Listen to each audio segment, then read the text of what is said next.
redondas de hoy, que es este seguimiento del retinoblastoma. Vamos a presentar primero nuestros ponentes de hoy. Empezamos por Gala Serrano Bermúdez, es licenciada en Medicina y Cirugía por la Autónoma del año 94, especialista en oncología radioterápica. En el Hospital Universitario de Bellvitge, desde 2019 es la jefa de servicio de cuidados paliativos y con l'Hospitalet. Forma parte de la Junta de la Sociedad Catalano-Balear de Cuidados Paliativos y pertenece al Grupo de Trabajo ANJANA y al Grupo de Trabajo de Neurodesarrollo y Aprendizaje de la Sociedad Catalana de Pediatría. Es la coordinadora del Comité AJA, Adolescente, Joven, Adulto, Posttratamiento de un Cáncer. Tenemos también a Miquel Macià i Garau, oncólogo radioterápico, jefe asistencial del Servicio de Oncología Radioterápica del ICO Hospitalet, experto en tumores cerebrales, digestivos y radiopatología, miembro del Comité AJA del ICO Hospitalet y atenderá en consulta a los pacientes adultos en retinoblastoma cuando dejen el hospital pediátrico. Tenemos a Mónica Salinas Masdeu, enfermera y asesora genética acreditada por la European Board of Medical Genetics. Desde 2007 forma parte del equipo de cáncer hereditario en ICO y Nivel de Bellvitge. Desde 2012 es la coordinadora del equipo de asesores genéticas y coordinadora de la gestión asistencial del programa de cáncer hereditario en ICO. Y forma parte de la Comisión de Cáncer Hereditario de SIGEN, que es la Asociación Española de Asesoramiento Genético. Estela Carrasco, asesora genética del Consejo Genético en Cáncer Familiar, tanto de adultos como pediátricos en el Hospital Vall d'Hebron, con acreditación del Board Europeo. Es investigadora en detección precoz del cáncer infantil a través del cribado neonatal, colabora muy activamente presentando la fundación a los pacientes de retinoblastoma y invitándolos a participar en el proyecto del test de biopsia líquida.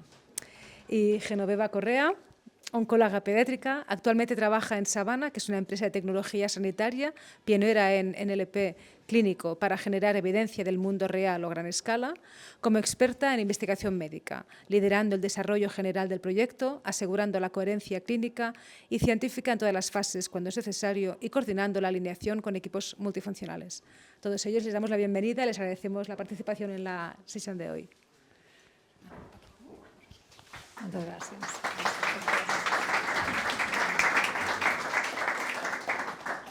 Bueno, buenos días y muchas gracias de nuevo, Ana, y gracias a todas y todos por venir. Como recordáis, el año pasado hicimos una sesión también sobre seguimiento en retinoblastoma, porque ya insistimos un poco, para los que sois nuevos lo repetimos, que como padres, ¿no? nos importa, nos preocupa qué pasa después, ¿no? del seguimiento pediátrico, ¿no? Que en Sant Joan de Déu estamos muy bien acostumbrados, todo es muy bonito y nos cuidan muy bien, ¿no? Pero ¿qué pasa después, ¿no? cuando son adultos? ¿Qué se les ofrece a los pacientes? ¿Cómo se les vigila, ¿no? Y no todo el mundo tiene el gen, ¿no? Tiene la mutación genética, pero los que sí que lo tienen, ¿no? Pues este problema de los segundos tumores, ¿no? Esa preocupación, ¿no? Que de aquí, como ha dicho Joan Carles, fue el impulso, creo que mayor, para iniciar esta fundación. Entonces, hemos pensado que volvemos a hablar de seguimiento de retinoblastoma, invitando a más expertas y más expertos para enriquecernos todos un poco y por si tenéis más dudas, por si queréis preguntar lo que sea. Entonces, el doctor Miquel Macià, ¿no? Ya nos ha dicho Ana que será el encargado, ¿no? de visitar a los pacientes una vez ya han dejado el Sant Joan de Déu. ¿Nos puede explicar un poco en qué consiste la visita, ¿no? Con el paciente que ya es adulto? Bueno, primero excusarme por mi voz, con lo cual me va perfecto el micro. Entonces, lo primero, agradecer la invitación. Es un placer estar aquí con vosotros.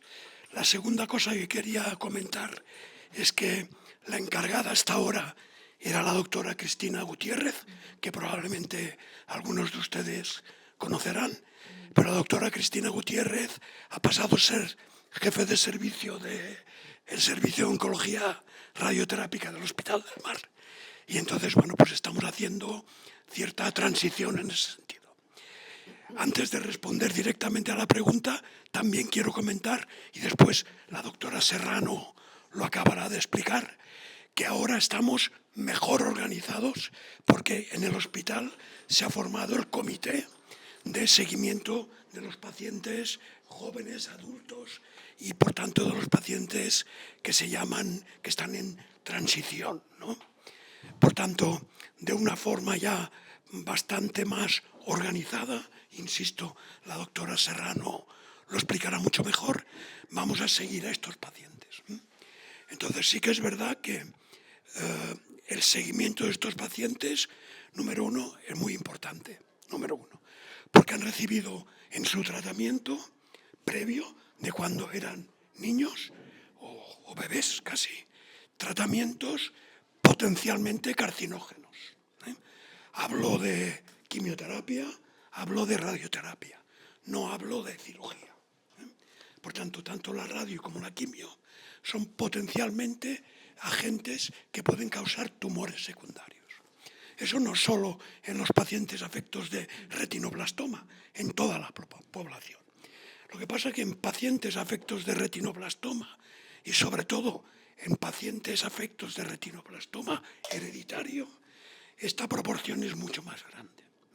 Y por tanto debemos seguir a los pacientes que ya han sido adultos o que ya han pasado sus 18 años, pues en centros de adultos como el nuestro, con seguimientos periódicos. Entonces yo no sé si es el momento de recordar, pero estos pacientes hereditarios, sobre todo, tienen varias predisposiciones tumorales. Una son los sarcomas del hueso, el segundo son los melanomas y el tercero, todo y que es un sarcoma, son los sarcomas uterinos. Parece ser que hay cierta predisposición también a los tumores de mama y a los tumores de pulmón. Para eso queda mezclado, porque hay pacientes que fuman, y aprovecho pues para aconsejar que nadie fume, y pacientes que tendrán tumores de mama, bueno, porque les tocaría tener tumores de mama. Y por tanto tenemos que vigilar a estos pacientes hablando o echando un foco en los tumores secundarios, básicamente en estos tres aspectos. En mi conocimiento, las recomendaciones actuales no han variado desde el 2020 y básicamente son dos o tres. Una es un control anual con un estudio exhaustivo y una exploración exhaustiva de la piel para descubrir de forma, digamos, precoz la aparición de melanomas. Aprovecho también para aconsejar la protección solar de todos aquellos pacientes que se exponen al sol, muy importante. Y después la exploración general, como es lógico, haciendo hincapié en que algunos signos de alarma tienen que ser reportados al médico de forma rápida. Hablo de dolores óseos, hablo de aparición de bultos en los huesos o en cualquier parte del cuerpo y probablemente cualquier otro signo anormal. Por tanto, básicamente son estas tres cosas.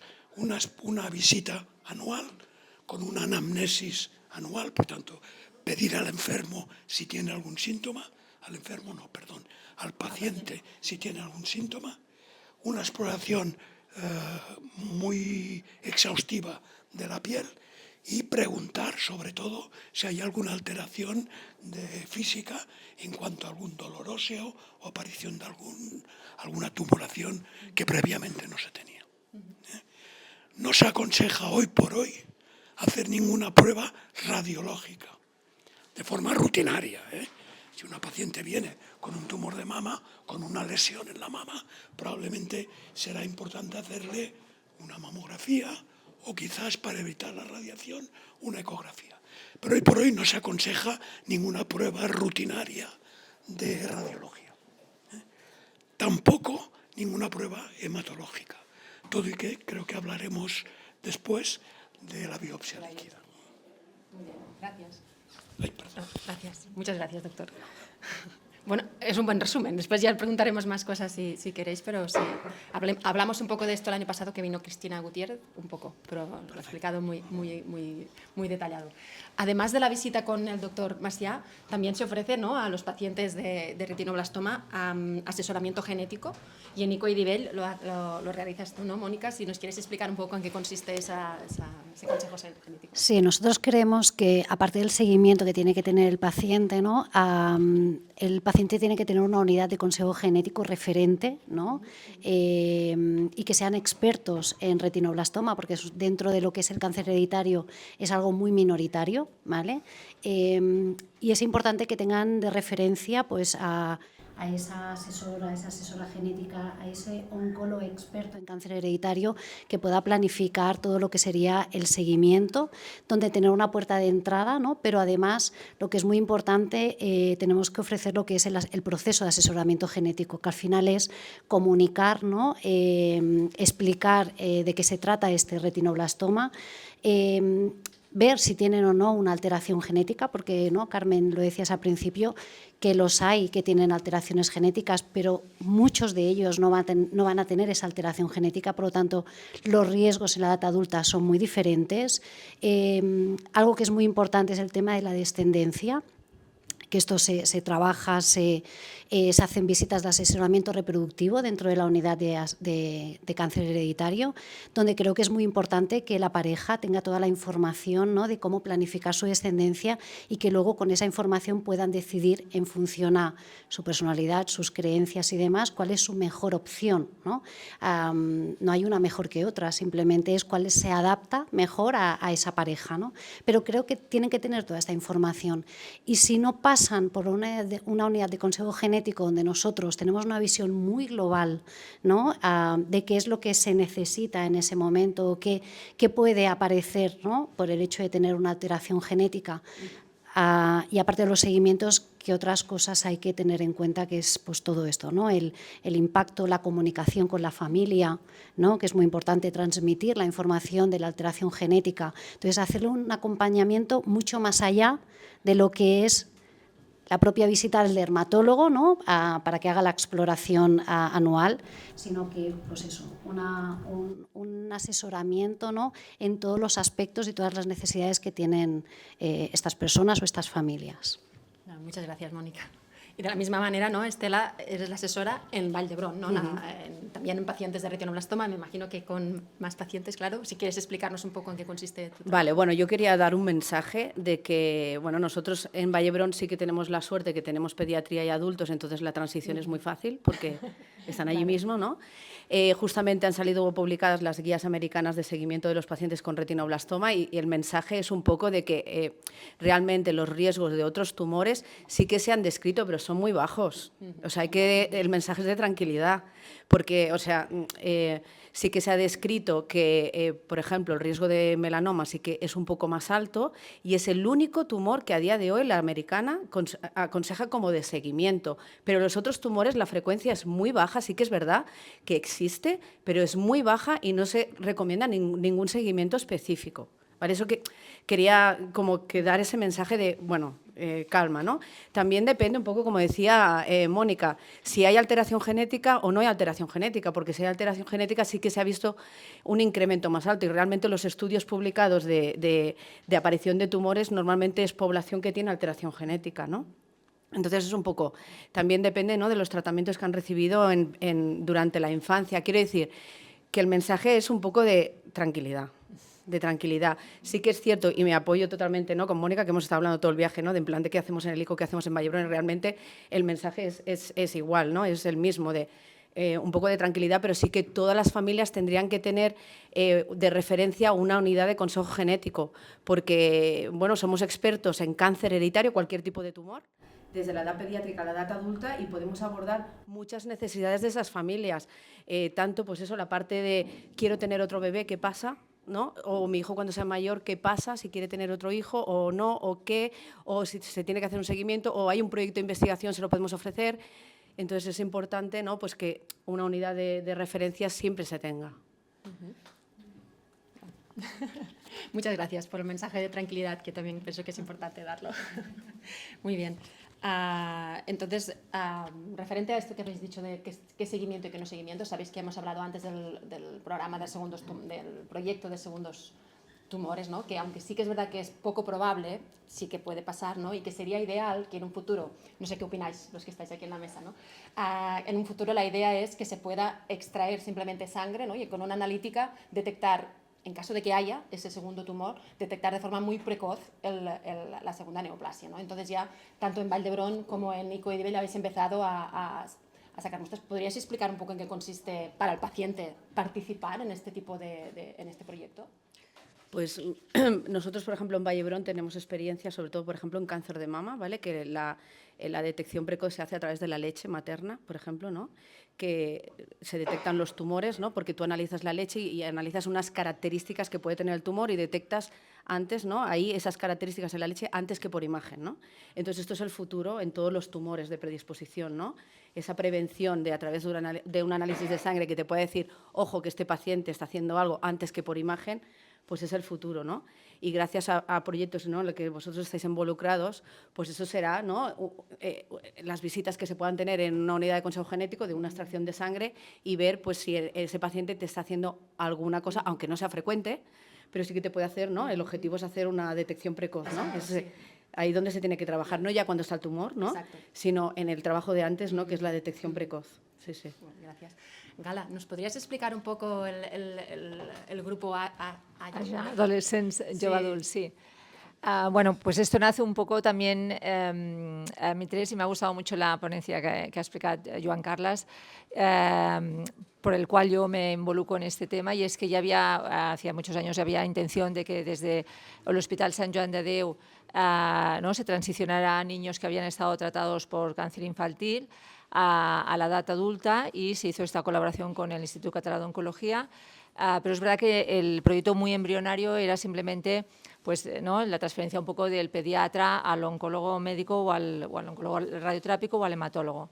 Es verdad que mi intención, y es lo que hemos potenciado, claro, es que no solamente sean los médicos, que este es el defecto que siempre tenemos, ¿no?, que parece que se tengan que entender los médicos y ya está, sino farcirla, o sea, llenarla, ¿no?, armarla de los especialistas que también son esenciales en esto, ¿no?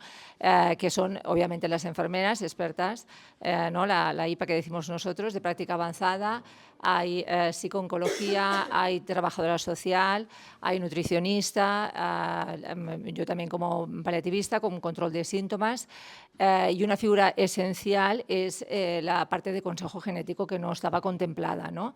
Claro, esto realmente es un salto cualitativo porque cuando nos presentan los casos las pediatras de Sant Joan de Déu, claro, todo el mundo, todos estos profesionales escuchan la misma información, y esto es fundamental porque no solamente es pues, el tipo que tiene el cáncer que ha sido curado esta persona, sino detectar, ¿no?, de forma precoz todas las necesidades, no solamente ¿no?, a veces se rescata pues, que no se ha hecho un estudio genético porque no estaba contemplado en la edad pediátrica, pero al pasar a la vida adulta sí que las nuevas guías, ¿no?, y los están comentando las compañeras, la actualización de las guías hace que en este momento sí que se ha indicado ampliar pues, algún estudio genético, se detecta si tiene necesidades pues, ¿no?, por malestar emocional, por esta transición a la vida adulta, y después pues, el tema escolar, que es por el cual yo me metí en esto, que es que me interesaba muchísimo que estas personas siguieran su curso académico, ¿no? Y entonces esta conexión con las escuelas que hacemos pues, también es importante, ¿no? Con lo cual yo diría que este comité, pues de ser un proyecto muy embrionario, muy médico, ¿no?, se ha ido armando con todos los especialistas que son importantes para atender todas estas necesidades. Y, por supuesto, la inclusión de atención primaria, ¿no?, que son toda la parte de ambulatorio, que cada uno tiene su referencia, porque no estaban incluidos y, al fin y al cabo, un poco la Carmen lo comentaba, ¿no? Cuando estáis en el hospital pediátrico, pues todo está así como muy protegido, pero es verdad que cuando se salta a la vida adulta, en Cataluña por lo menos pues la sectorización es diferente, cada uno tiene su ambulatorio de referencia con su hospital de referencia, y esto es un cambio también importante, ¿no? Con lo cual, el equipo de atención primaria también tenemos una referente que contacta con el ambulatorio que le toca, ¿no?, a esta persona, para ya transferir toda esta información que hemos hablado en el comité allá, ¿no?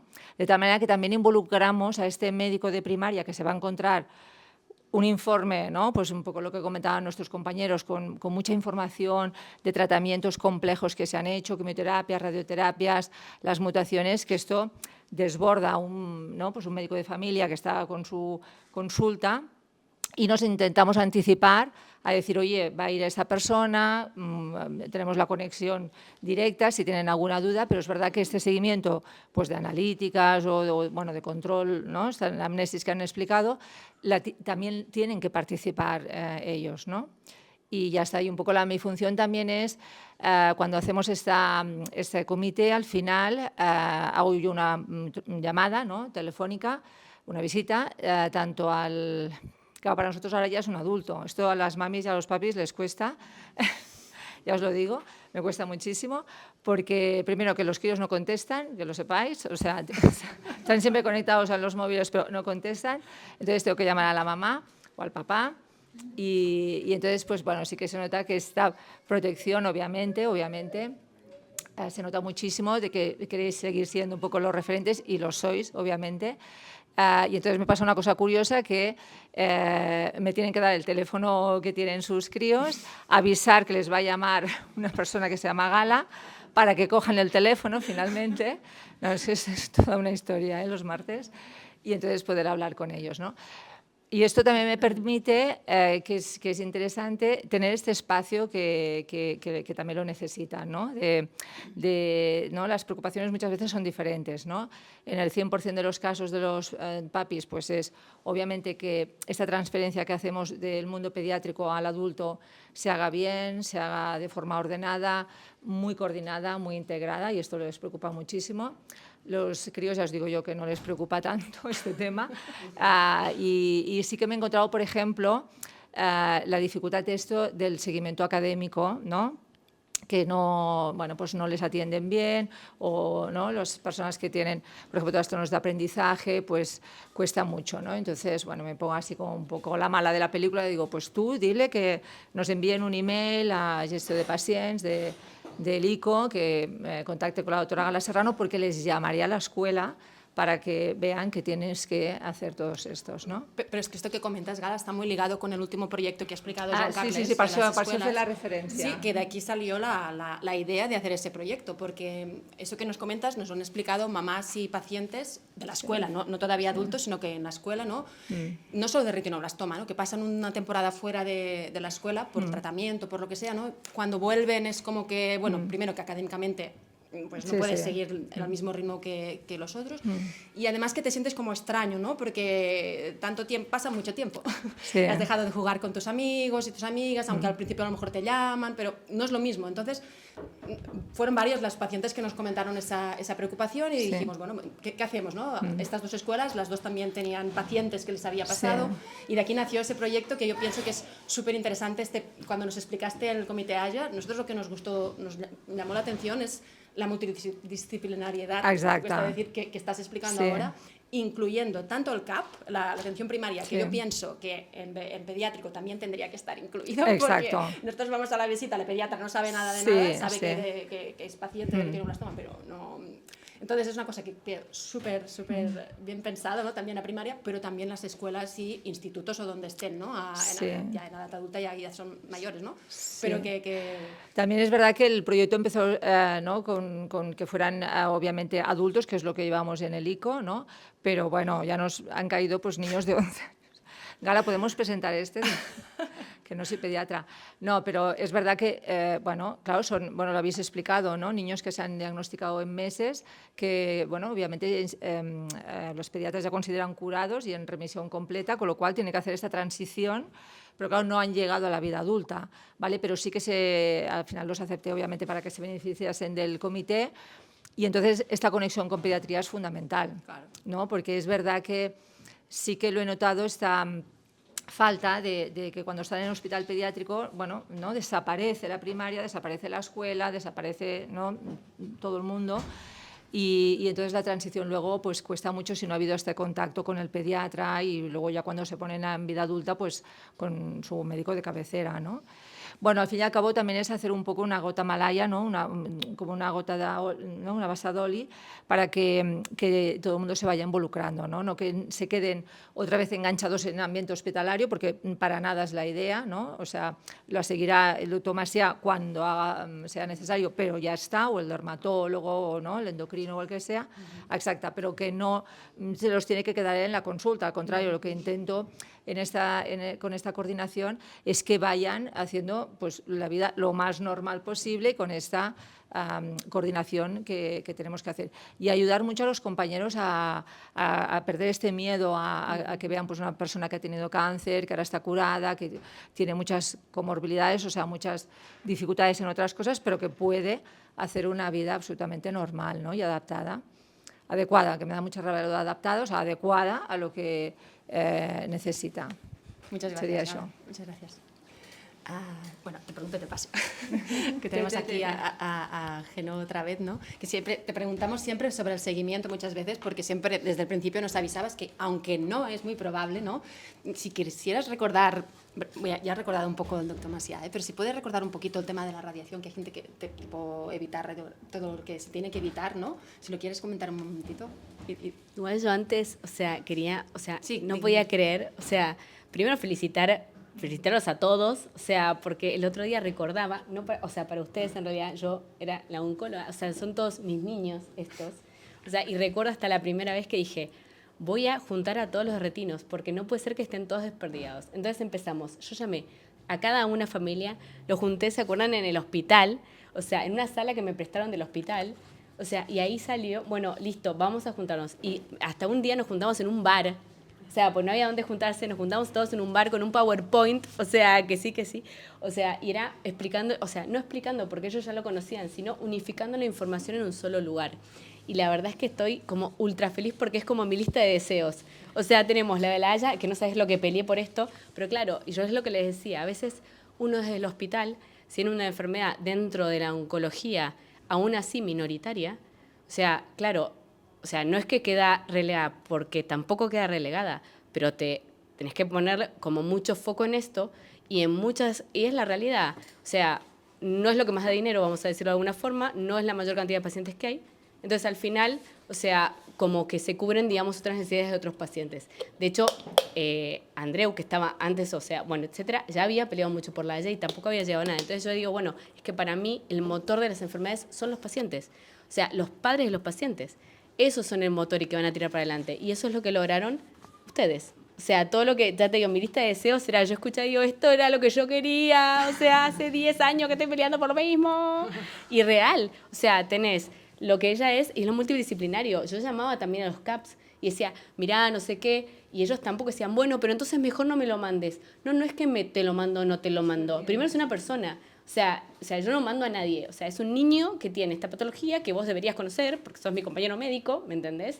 Entonces, y además, o sea, claro, porque es que mientras que yo te diga las cosas, entonces después, o sea, armamos toda una plantilla de transición, o sea, con Esther de trabajo social, o sea, exacto, la plantilla la armé yo antes de irme, o sea, yo después renuncié y me pasé a ensayos clínicos, pero bueno, esto, ¿no? O sea, era como todas estas necesidades que decía Karma, no es solamente el paciente retino, era de todos mis pacientes que venían a los 16, después de un año de haber no estado en el colegio y han vuelto al colegio diciendo, claro, yo ya no tengo la misma concentración, no tengo el mismo pelo, o sea, no tengo los mismos amigos, como todo el mundo siguió su vida y yo hice un paralelo, me fui a un mundo paralelo, me fui a Marte y de repente vuelvo a este mundo que siguió todo el mundo. No, es que era muy o sea, y además yo no solamente hacía retino, neuroblastoma, linfomas, y hacía follow-up.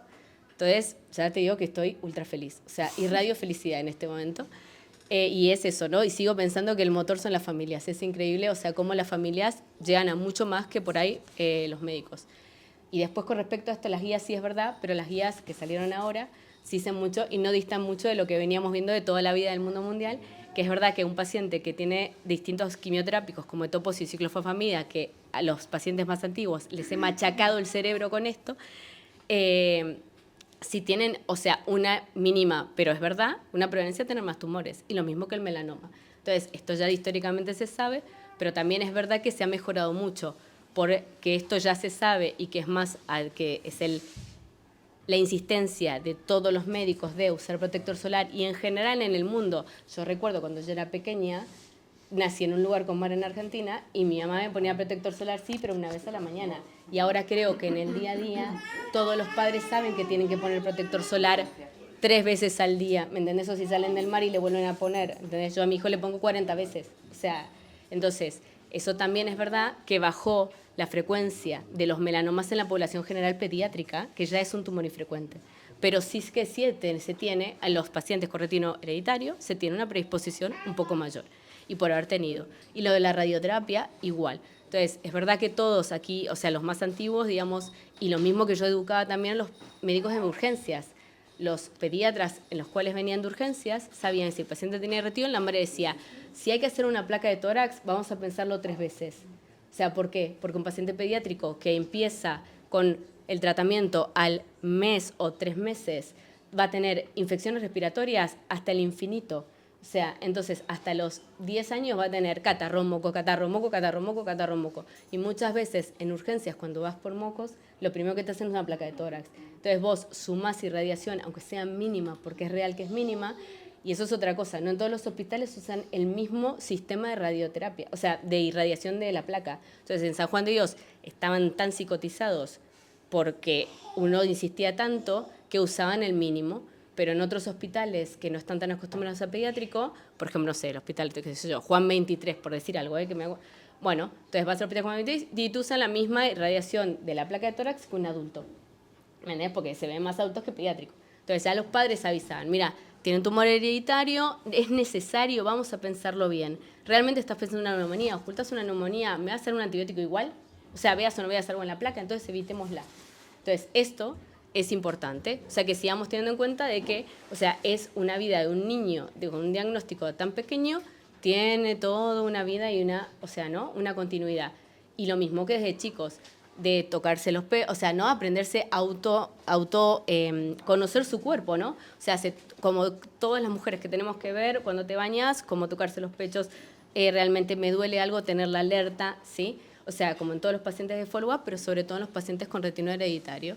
Entonces, estas cosas, o sea, tenerlas ahí, porque como sea mínimo que sí, pero que existe y que es más frecuente. No, sí, entonces, o sea, no, sí todos lo saben, sí, o sea, a eso me refiero. O sea, entonces, yo por eso te digo, y lo de la parte de ascendencia genética, es que me hace muy feliz, porque es verdad que esto era una pata coja que nosotros teníamos y que también siempre peleábamos y que ha logrado las familias.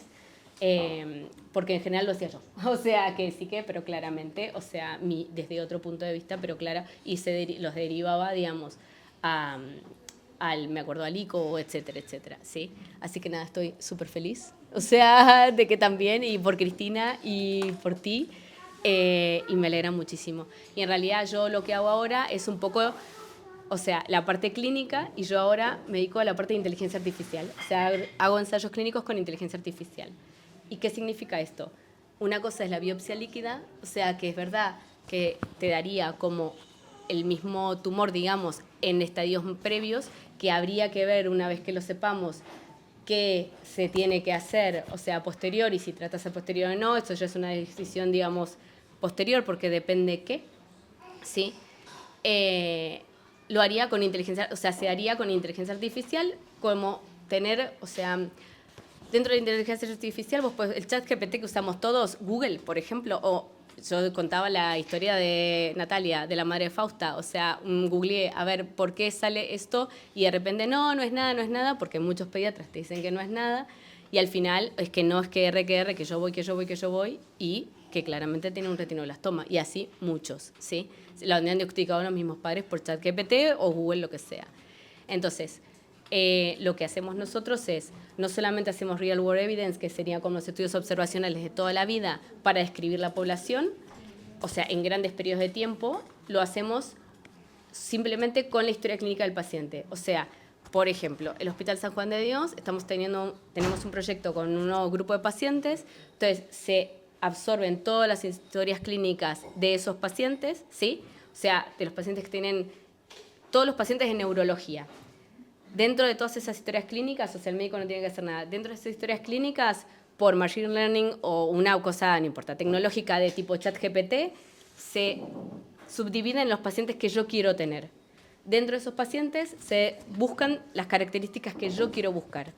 Y eso te da la descripción de la población de este grupo de pacientes. Bien, con eso se hacen modelos predictivos de qué enfermedad van a tener de acá a 5 años, ¿sí? Entonces, por ejemplo, en los pacientes con diabetes, que tenés una predisposición a tener una enfermedad renal o enfermedad, ¿no? En el ojo, ¿qué pacientes van a tener más predisposición? Bien. Y después, aparte, también se generan bases de datos a nivel, a partir de hoy, toda la base de datos, y vos vas haciendo como cortes y se haces estudios de los cortes, ¿sí? Un poco sería como el estudio como de las fotos, digamos, ¿no? O sea, que te detectan, bueno, esto sería que también algoritmos que detecten determinadas cosas. Entonces, que se pueden hacer un montón de proyectos. Lo que sí que es verdad que aún al día de hoy es un poco caro. O sea, pero bueno, se pueden hacer, o sea, ya hablaremos, digamos, ya comentaremos, porque lo tengo, digamos, en uno de los checks, de pedir financiaciones, etcétera, etcétera, para hacer proyectos con esto, porque la realidad es que es un punto más que al día de hoy es muy importante y va a ser el futuro. Es el futuro y es un poco el hoy y el futuro, la inteligencia artificial. Muy bien. Así que Muchas sí. gracias, Geno. Pues yo creo que, si queréis, podemos abrir el turno a preguntas de las familias. Si alguien tiene alguna duda, aquí tenéis a expertas y expertos para preguntar vuestras dudas, vuestras inquietudes. Aprovechar, que es gratis. Bueno, yo me hicieron de pequeña quimio y radio, entonces ahora que soy adulta, si te hacen muchas radiografías o resonancias, ¿no es muy bueno? Es que son dos cosas distintas. La resonancia no irradia. O sea, y una cosa que también había dicho el doctor también, es que esto que los pacientes más antiguos, digamos, saben que en un momento de San Juan de Dios se hacían resonancias corporales totales los pacientes en alguna parte de su vida cuando pasaban al follow-up, digamos, por ejemplo, a los 10, 11 años, y esto, o sea, se demostró que no tenía relevancia, digamos, en este grupo de pacientes, ¿sí? Aunque tuvieran un cáncer hereditario, digamos, o sea, aunque tuvieran, exacto, la mutación del gen RB, entonces lo dejamos de hacer, porque realmente, digamos, en retrospectiva se vio que al final buscar algo en prospectiva con respecto a las imágenes, por eso no se hacen imágenes rutinarias, o sea, no te mejoraba tu capacidad de predicción de tener un segundo tumor, ¿sí? Entonces, la resonancia sería, digamos, no pasa nada si te haces una resonancia o no, porque es que no irradia eso. Respecto a las placas de tórax o a las placas, digamos, te duele el tobillo, otra cosa que pasa habitualmente en pediatría. Me doblé el tobillo, te haces una placa y en realidad es un esguince que clínicamente se puede diagnosticar. O sea, con una placa no te va a pasar nada. Lo que yo me refería es al pediátrico, que en realidad, claro, es mucho tiempo en una edad muy corta de la vida, porque tienen muchas cosas. Pero si a vos te haces una placa al año, no hay ningún problema. Si una radiografía puntual al año, no. Por ejemplo, si te tienen que hacer una tomografía, tienen que usar una tomografía de alta resolución con baja irradiación, que esto se puede hacer, ¿sí? O una resonancia, pero acá el doctor también te va a decir con su voz de... ¿Puedes hablar? A ver, hablando de la población general, primero, tiene que haber una justificación para utilizar las radiaciones ionizantes. Obviamente, no para el tratamiento, para el diagnóstico. Es decir, es un error ver a un niño que tose y pedirle una placa de tórax de entrada. Eso hay que evitarlo. Por tanto, de hecho, eso está regulado por ley. Se necesita una justificación para la utilización de las radiaciones ionizantes para diagnóstico, para todo el mundo. Para los pacientes con retinoblastoma y los pacientes con retinoblastoma, sobre todo hereditario, es mejor evitarlas dentro de lo posible. Siempre hay que balancear el riesgo-beneficio. Como decía la doctora, una contusión en un talón no creo que necesite una radiografía de entrada. Si tarda 3 meses en resolverse, pues que precisamente entonces habría que balancear el riesgo con el beneficio. Todo y que una radiografía con baja dosis, en principio, no debería pasar nada. Por tanto, lo que hay que evitar, sobre todo, son acúmulos de radiaciones. Y segunda cosa, que lo comentaba la doctora, ningún problema con las resonancias magnéticas. Las resonancias magnéticas no son radiaciones ionizantes.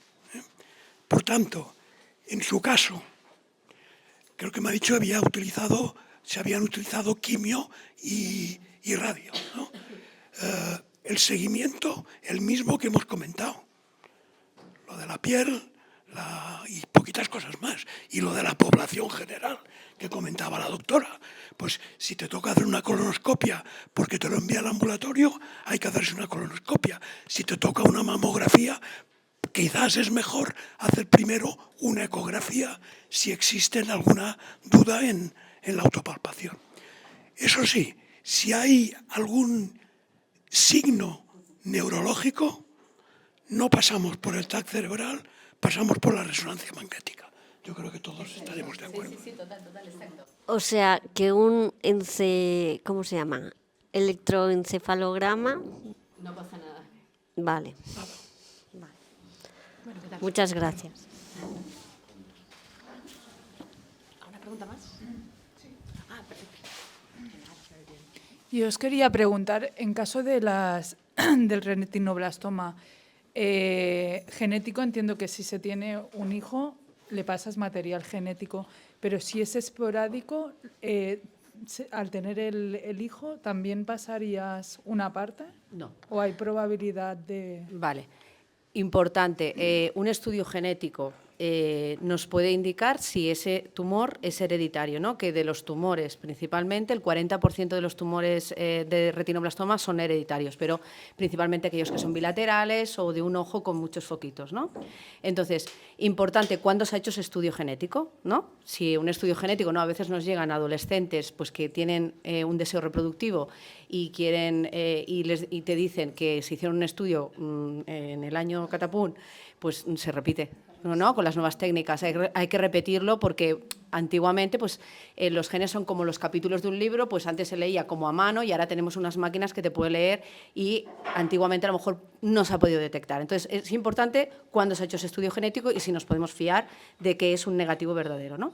A partir de ahí, si el resultado es negativo, se considera que es esporádico o si es un bilateral, hay que pensar que a lo mejor la técnica no te ha podido detectar la alteración genética. Entonces, pero si tú no tienes la alteración genética, tú no puedes estudiar si ese embrión va a tener la alteración genética.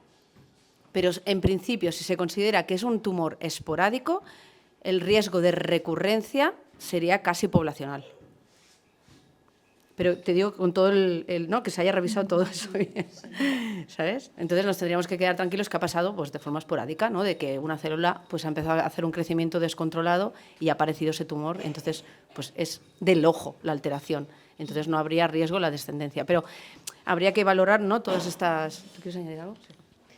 Sí, partimos un poco de que en general el cáncer hereditario es algo infrecuente, ¿vale? Es decir, sí que ahora estamos, ¿no? Ahora estamos todos como sesgados, ¿no? Estamos sesgados porque estamos todos aquí con que la gran mayoría probablemente tengan alteraciones genéticas.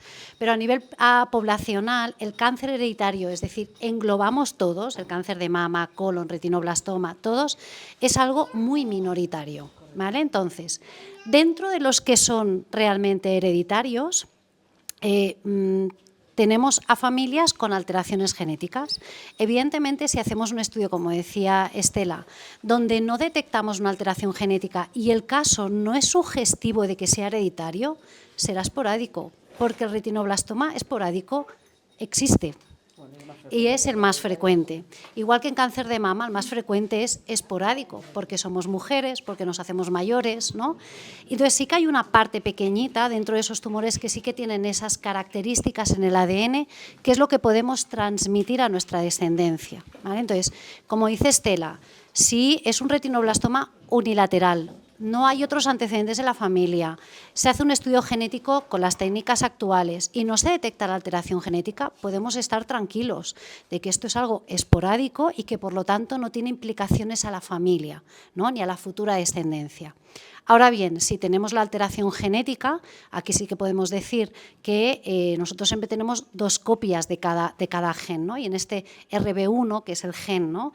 que encontramos la alteración genética que provoca el retinoblastoma hereditario, tenemos 2 copias. Entonces, cuando vamos a tener descendencia, la probabilidad de transmitir la alteración genética es del 50%. Esto es como tirar una moneda al aire. 50% de transmitir el gen que tiene la alteración genética o 50% de transmitir el gen que funciona de forma correcta. Porque al final todos nosotros tenemos 2 copias porque una la heredamos del padre y la otra de la madre. Y nosotros a nuestra descendencia, cada vez que tengamos un hijo, vamos a pasar una de las 2 copias y el azar decide cuál de las 2. Entonces, ahí, cuando detectamos la mutación, es como cuando podemos ayudar a planificar la descendencia. De forma natural tendrá una probabilidad del 50%. Y luego hay varias técnicas, ¿no? Prenatal, ¿no? Diagnóstico prenatal, preimplantacional, que es la selección embrionaria, para evitar transmitir la alteración genética. Pero aquí estamos como sesgados, pero el cáncer hereditario es algo muy minoritario. Te quería preguntar, o sea, porque me acuerdo que hace 3 años en la CIOP de Europa, en el Comité también de Tumores Hereditarios, o sea, el único país de Europa que está legalizado la ovodonación sigue siendo España. No, a nivel europeo hay más países. Hay más países que está... Es más, aquí en España tenemos las leyes como bastante. Es más, a nivel de selección embrionaria, ovodonación, aquí en España las leyes están como muy estrictas, mucho más que en otros países. Entonces era esto, entonces era que estaba mucho más desarrollado que en otros países. O sea, me acuerdo porque... O sea, bueno, no más desarrollados, sino que son... Más regulado puede ser que sí, es decir, o más estrictos en las leyes. No sé si es más regulado o menos regulado, porque los otros también tienen sus leyes, pero aquí estamos como, hay cosas que en España no se permiten, ¿no? Y en otros países sí, ¿no? Porque las leyes son diferentes. Pero sí que es cierto, ¿no? Yo trabajo en reproducción asistida aparte de Vallebrón, que la donación de óvulos, por ejemplo, en Italia no está permitida y por tanto las italianas nos vienen aquí a Cataluña, es el turismo reproductivo, a conseguir una gestación porque no... Sí, es así. hay más, pero bueno, en general es como España es como un centro bastante... España es bastante potente a nivel de todo, de bancos de donantes, ¿no? Y en Granada hay un banco enorme de semen que se vende a toda España. Hay muchos andaluces repartidos. Pero sí, porque es curioso, porque hay otros países que dices, no, que parece que van a estar como más desarrollados y precisamente en España en reproducción es muy potente. Sí. Yo creo que en España, por la cultura que tenemos, todo el mundo se presta a estudios, ¿no? Tenemos una población, ¿no? que cede muy fácil, donantes de todo, quiero decir que tenemos una población que... que tenemos esa facilidad de formar parte de cualquier proyecto de investigación, de cualquier no nos planteamos, ¿no?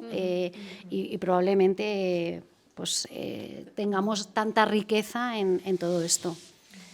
Perdona. O sea, yo como mensaje a lo que tú has preguntado, si hay alguien que conocéis que ha tenido retinoblastoma, que tiene alteración o no la tiene, pero tiene deseo reproductivo, unidad de consejo genético, primero antes de embarazarse. Sí. Y si se ha embarazado ya, también que venga rápido. Espera, no, ahora no me acuerdo qué iba a decir. Esto, sí. Con respecto a lo que vos decías de los estudios genéticos de los pacientes que son muy antiguos, ¿no? Por ejemplo, uno de los pacientes se lo repetimos, o sea, por ejemplo, claro, porque una de las cosas que pasa acá, en España en general, es que no todos los hospitales hacen lo mismo. Acá, yo siempre digo, España no es una sola, son comunidades autónomas. Y cada comunidad autónoma hace lo que se le va le gana. Entonces, por ejemplo, en San Juan de Dios, todos tienen NGS. O sea, todos los pacientes, desde hace 11 años, o sea, hasta hace 3 seguro, o sea, tienen Next Sequence Generation, o sea, y si no MLPA, o sea, para los mosaicos. Sí, ellos lo saben, ¿eh? O sea, pues se los he explicado, por lo menos los viejos lo saben todos. Entonces, todas las técnicas que se usan para genética, o sea, claro, San Juan de Dios las tiene, pero claro, hay otros hospitales u otros lugares que yo decía, chicos, es que, o sea, hay otras asociaciones que decían, claro, pero nosotros nos los hacen solo si tenemos un bilateral, o los que no eran bilaterales. O sea, claro, como asignan. Entonces yo, bueno, también eso, ¿no? O sea, que todos sepamos que no todos los hospitales son lo mismo y todos tienen que ir a su servicio. O sea, todos a su servicio con el papelito que lo tienen todos ¿no? Entre todos los papeles del paciente. Y si vale, vale, y si no hay que repetir. Y si alguien está... Es que no sé si son todos de Cataluña. No. Vale. Vale. Hay Canarias. Hay Canarias. Bueno, si hay que ir a Canarias se va, ¿eh? Vamos a ir a Canarias. Hay Formentera también. Nos vamos aquí los 5. Alicante, Formentera, el tour, no sé si me dejó alguien. Bueno, entonces, más claro, fuera de la comunidad autónoma si en su comunidad autónoma no existe una unidad de consejo genético, sí que se puede pedir un SIFCO en el que se pide, ¿no? Pues que en su comunidad no hay, y se pide una visita en la unidad de consejo genético, pues que le toque, o el ICO, o Vall d'Hebron, o lo que sea. Si es de Cataluña y yo qué sé, pues yo puedo ir a Vall d'Hebron, sí. ¿Vale? En ICO a lo mejor, ¿sí? O, no sé, porque creo que hay restricción de zona, ¿no? Bueno, ahora está muy de moda la sectorización, ¿no? De si vivo aquí, este es mi hospital de referencia, este es mi ambulatorio de referencia. Entonces, cuando hablamos de cáncer hereditario, ¿no? Aquí tenemos que tener presente quiénes son los expertos o quién tiene más expertez, ¿no? Y quién no tanto. Entonces, sí que somos bastante sectorizarios cuando tenemos un cáncer de mama hereditario, porque es algo, ¿no? Que tenemos una población con alteraciones genéticas muy amplia, y en cualquier unidad de consejo genético es algo que saben gestionar, ¿no? Y todo el mundo sigue las mismas guías, y además aquí a nivel de Cataluña todas las unidades de consejo genético trabajamos juntas, es decir, nos reunimos cada año para revisar los consensos, pero cuando hablamos de retinoblastoma, cuando hablamos de otro tipo de cáncer hereditario, que es aún, como decíamos al principio, muy minoritario dentro del cáncer hereditario, sí que, por ejemplo, pensamos que la sectorización igual ya no está tan bien, ¿no? Entonces, desde AXA, AJA nos envían pacientes que a lo mejor son de Lleida, ¿no? Pues decimos, bueno, nos los quedamos nosotros, no pasa nada, ¿no? Son de Tarragona, no pasa nada, nos los quedamos nosotros, ¿no? Es decir, aquí sí que es importante que la unidad de referencia, ¿no? O la unidad de consejo genético sea experto en eso que tenemos, ¿no? Entonces, aquí yo ahora estoy contactando con pacientes y les pregunto, ¿hacéis visitas de seguimiento? ¿Dónde? Pues en Vall d'Hebron. Pues vale, pues ya está, no tengo nada, ¿no? Ya no tengo nada que aportar porque ya sé dónde está, y también es una unidad, ¿no? Con mucha expertez. Pero si me dicen, mira, es que vivo en Lérida, pues oye, nos los quedamos. Entonces, la sectorización en estos casos, ¿no? Somos laxos. O nos permiten ser laxos. No depende de nosotros, nos permiten ser laxos. Sí. Pero en cambio, yo me he encontrado con algún problema con pacientes que son de otras comunidades autónomas. Ahí, sí, ahí hay que pedir un montón de papeles administrativos. Ya nos pasa con los que son de Muface, ¿no? De mutuas, que dices, Ustedes tenían un problema con el CIPCO, pero... Tremendos problemas con el Sí. CIPCO. No sé lo que fue para él. Me recorrí un montón de lugares en Alicante y donde me atendían no sabían ni lo que era el CIPCO. Claro. Y cuando se lo explicaba me mandaban de oficina en oficina, y aún así, de verdad, estuve como 5 o 6 oficinas hasta que volví a la inicial, y al final me dijeron, ya te llamaremos. y estás esperando la llamada. Madre mía. Sí, no, y eso yo hice 200, 500 historias, o sea, informe, llamar. Ya. Tiempo para una pregunta más. ¿Alguien quiere hacer alguna pregunta más? Sí, Margui. ¿Tienes una pregunta? Sí, tengo una pregunta. Bueno, no, es muy... Sí, quería saber simplemente la edad de comienzo del seguimiento de la piel, ¿cuál sería? Porque ahora mismo le hacen seguimiento de incluso de endocrinología, pero por ejemplo de la piel, no. Entonces hemos hablado de... Porque se lo ve el oncólogo, se lo ve el pediatra. O sea, la piel se la miran. Pues como no, bueno, normal, pero no hay un seguimiento como tal, con un dermatólogo, no. No, porque te lo puede ver el oncólogo mismo, o sea, te puede... Vale. Porque nadie te lo ve el oncólogo. Vale, como han Pero el comentado. oncólogo en pediatría, claro. Pues yo estoy con Margui, vosotros también es... No hay una... Pero yo también pensaba que era más en adultos, como has comentado. Sí, por eso, exacto, por eso digo, ¿en qué edad comienza? Yo porque, bueno, más o menos he visto unos cambios allí en unos lunares, algo, y digo, pues tampoco me quiero escandalizar ni pensar nada, pero digo... Exacto, digo... Pero bueno, como han hablado de que hay un seguimiento a nivel de piel... O sea, melanomas antes de los 15 años hay muy pocos casos, muy pocos. O sea, el mensaje es... Tranquilidad. Pero si uno ve, pero igual que la población general, si uno ve una lesión de, uy, ¿esto qué es? Pues siempre tiene que consultar, claro, como todo el mundo, estamos todos en el mismo saco, ¿no? Claro. Entonces, ahora no recuerdo, pero tengo el paper ahí, las guías, pero, o sea, el riesgo empieza a adolescencia llegando a adulto, Vale, vale. O sea, ahora cero. pero ahora si yo tengo un niño de 5 años, le veo algo que digo, ay, ¿esto qué es? Lo más probable es que no sea nada, pero tampoco hay que decir, pero bueno, como cualquier padre y madre, ¿no? Claro, que que ante estamos ahí cualquier alerta duda, a la mínima. pero que, o sea, que en plan de tranquilidad. Sí, sí, sí. Sí, sí. ¿Qué te tendría que ver el estilo? O sea, ¿quieres decir algo? Ay, claro que... A ver, nosotros vemos los pacientes a partir de 18 años. Entonces, la exploración cutánea la hacemos nosotros, no los especialistas en piel, excepto si hay algún nebus o alguna lesión, que entonces sí los enviamos al dermatólogo. Muchas veces esta lesión se extirpa para tener un diagnóstico anatomopatológico y para evitar que en el futuro pudiera degenerar. Pero también aprovecho para comentar que es importante instruir al propio paciente, aunque los jóvenes ya Gal ha comentado que, bueno, son muy pasotillas, pero que se vigilen la piel, se protejan del sol, que se vigilen la piel y ante la aparición de cualquier molestia ósea persistente o algún bultito que noten, que no tarden en consultar. Eso se lo insistimos en todas las consultas. Gracias. Muchas gracias. O sea, es que el tema es eso, es que aunque sea uno, es todo. Primero porque uno es tu hijo y para vos es el 100%.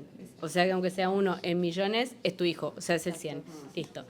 Y después, o sea, en este caso, el pediatra / oncólogo, o sea, el que te da el seguimiento anal, es el que tiene que desnudarlo y ver todas las cosas. Lo mismo que le tiene que ver los testículos, o sea, el desarrollo general.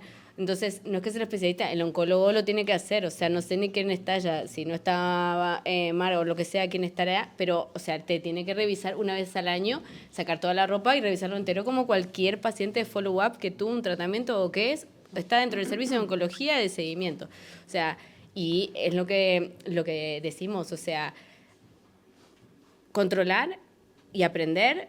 Y ustedes también, o sea, cada tanto, o sea, obvio, se bañan solos, pero es lo que decís vos, y más en el verano, que, bueno, mira, te lo ves así, o sea, acá hay muchísimo sol. También vivimos en una zona que hay sol hasta el infinito, o sea, muchos meses de sol.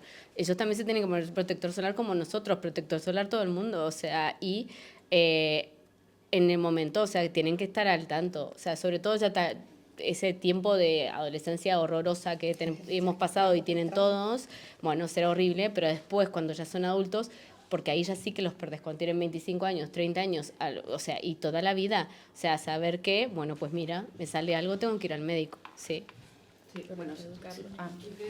Bueno, simplemente que aquí los padres yo creo que tenéis un papel súper importante, porque si desde pequeños vosotros normalizáis al niño de, no, es que hay que ponerse crema, no, es que, o sea, como algo de, es que es así, se tiene que hacer así. El niño normaliza eso y cuando llega a la adolescencia, que hacen boom y se nos van, ha introducido en su cabeza, ¿no?, esas normas que lo va a normalizar. O sea, si tenemos un adolescente y en ese momento decimos, no, mira, es que ahora, te va a decir, ¿no? Pero si ya desde pequeños los hemos ido educando y normalizando que eso es lo que toca y que todo el mundo se lo tiene que hacer, pues al final todo, yo creo que cuando uno llega a la adolescencia, pues todo es más fácil. Ay, perdona. Puntualizar también que a nivel de qué es lo que podemos hacer como padres, aparte de, ¿no?, de fomentar esos estilos de vida saludable, ¿no?, y la protección solar, el tabaco también es muy importante en el melanoma. Entonces, también es muy importante, ¿no?, educar, concienciar de que, aparte de protegernos del sol, el tabaco también tiene mucho que ver con el melanoma, y si ya tenemos una mutación, me quemo al sol constantemente y encima fumo, ¿no?, pues vamos, ¿no? Sí, entonces, ¿no? Claro, que parece que no, que el tabaco va para los pulmones y ya está. No, el tabaco también es muy importante en nuestra piel. Sí, quería preguntar respecto al tema de la transición de los pacientes infantiles a cuando ya son juveniles. Otras comunidades autónomas, porque por ejemplo yo soy de Canarias y Charlotte sigue siendo paciente del San Joan de Déu, aunque solo tiene la revisión anual, ya que ella está enucleada. Me pregunto, cuando ella llegue a la edad en la que toca la transición, ¿conocen ustedes casos, o sea, todavía continúan con los casos y los son atendidos en los otros hospitales, o esa revisión tendría que ser en en la comunidad donde vivimos?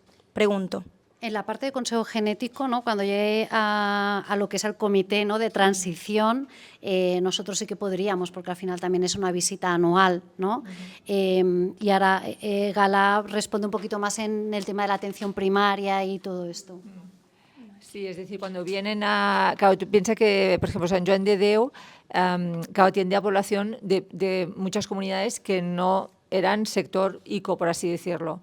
Claro, esto nos generó también decir, bueno, ¿qué hacemos? ¿No? Claro, al fin y al cabo, cuando hablamos con nuestro gerente, el doctor Brunet, que dijo, bueno, hacerlo igual, ¿no? Es decir, si os viene, ¿no? Y esto nos está pasando, por ejemplo, pues con la zona de Granollers, bueno, zonas que no nos tocan, en principio, por territorio ICO, pero claro, como es un comité que realmente no es multidisciplinar, ¿no? Y esto es una riqueza tremenda, sí que los atendemos, el informe es el que nos envía Sant Joan de Déu y entonces lo que hacemos es contactar con los especialistas que le toca de cada zona, ¿no? De su ambulatorio o, por ejemplo, ¿no? Ahora hablo también de otro tipo de cánceres, cánceres que, por ejemplo, pues necesitan control por el neurólogo o por una válvula que tienen, claro, tenemos que, como Sant Joan de Déu ya ha dado el alta porque el pediatra neurólogo no lo va a seguir, claro, tenemos que encontrar cuál es el neurólogo especialista en esta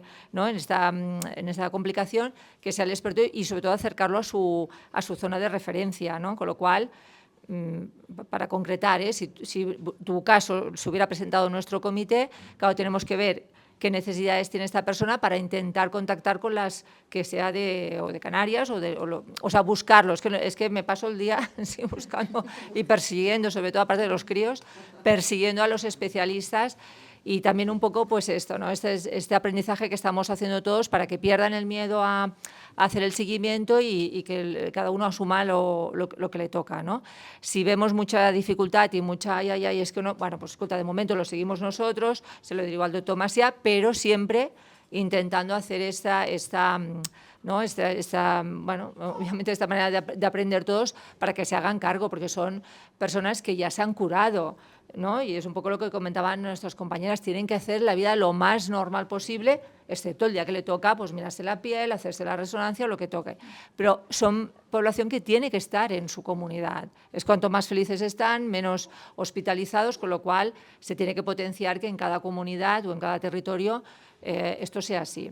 Y la función un poco del comité que arranca desde abril es esta también, ¿no? Es ir persiguiendo, contactando y bueno, y haciendo un poco esta xarxa, ¿no? Esta red que bueno, sois un ejemplo extraordinario para motor nuestro también, ¿no? De decir qué especialistas tienes allá en Canarias, porque tenemos que ir persiguiendo, ¿no? Su médico de cabecera, su enfermera referente, para que pierdan un poco este miedo y que vayan, ¿no? Y a las escuelas, que yo creo que me van a temer. Si me invitáis el año que viene, o sea, las escuelas, soy el terror de las escuelas, porque, ¿no?